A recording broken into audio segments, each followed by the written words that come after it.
Operation Vittles did something no other operation or mission has ever done. It restored faith in humanity, that even in times of war, we can put aside our differences to save lives. To understand how great this operation was, we need to tell you how the Soviet Union blocked West Germany from basically the whole world to starve them into submission. Germany was divided into West Germany, influenced by Western control, and East Germany, influenced by communism. This was during the Cold War. The plan of the Soviet Union and East Germany was to block West Germany and any other place under Western control from getting any sort of trade or supplies. No import or export of any kind. The Soviets offered to drop the blockade only if the Western Allies withdrew the newly introduced Deutsche Mark from West Berlin. Kind of like how Russia is invading Ukraine unless it stays out of NATO. It was a neat plan and would have worked if not for the Allied tenacity of the US and the British to come to the aid of West Germany. One of the first flights into Berlin after the blockade was a Douglas DC-4 piloted by Captain Jack Bennett of American Overseas Airlines. Within hours, a small group of beaten-up, war-weary twin-engine Douglas C-47S, known as Goonie Birds by the Air Force, began to arrive at Tempelhof Air Force Base in the American zone of West Berlin. By nightfall, 80 tons of flour, milk, and medicine had been sent to the western half of the city that was without power. But that wasn't enough. It didn't even scratch the surface. Then, one of the generals, General LeMay, put his logistics team to work to figure out what it would take to build an air bridge to the city with the planes that were already in the theater. Logistics experts quickly figured out that each day, 2 million people would need 2,000 tons of coal and 1,439 tons of food to meet their basic needs. On average, the city needed 13,500 tons of goods every day. All these seemed impossible to fly because they didn't even have enough airplanes to make 3,439 tons every day. And the chances of West Berlin surviving this were very slim. The Soviet Union was making a mockery of the Americans' attempt, calling it futile. There was also understandable pessimism among the Allied nations. The tonnage requirements were simply too great, especially in the winter. Then they started asking questions like, why try to hold Berlin anyway? Why not withdraw all Allied claims to Berlin and let the Soviets have it?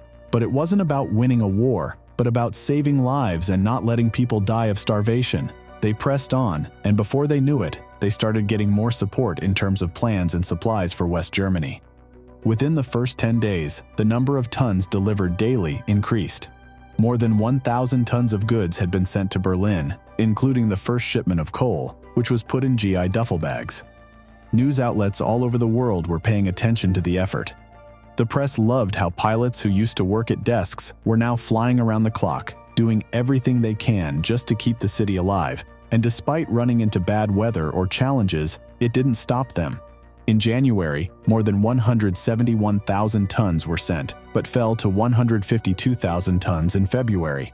Then, in March, the number of tons jumped to 196,223, and kept increasing to 234,476 in April. The Soviets were becoming worried.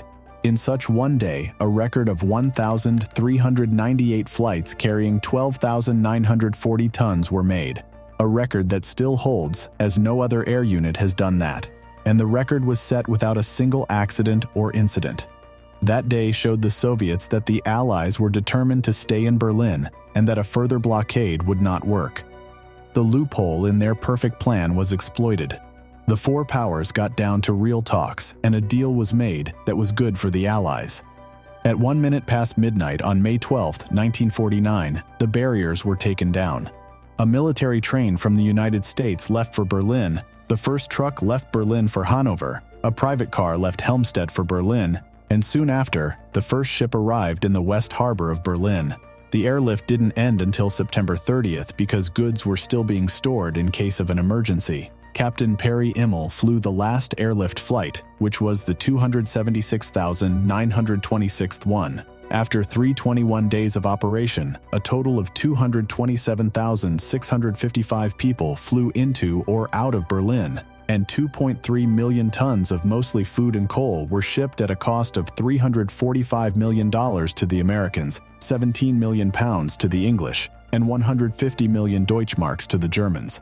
Until now, Operation Vittles remains a testament to the indomitable will of the U.S. to make the impossible possible. That is all we have for you today. Click the subscribe button and the like button if you enjoyed this video. Also, hit the little bell so you get notified when we post new videos just for you. Thank you for watching. Till next time.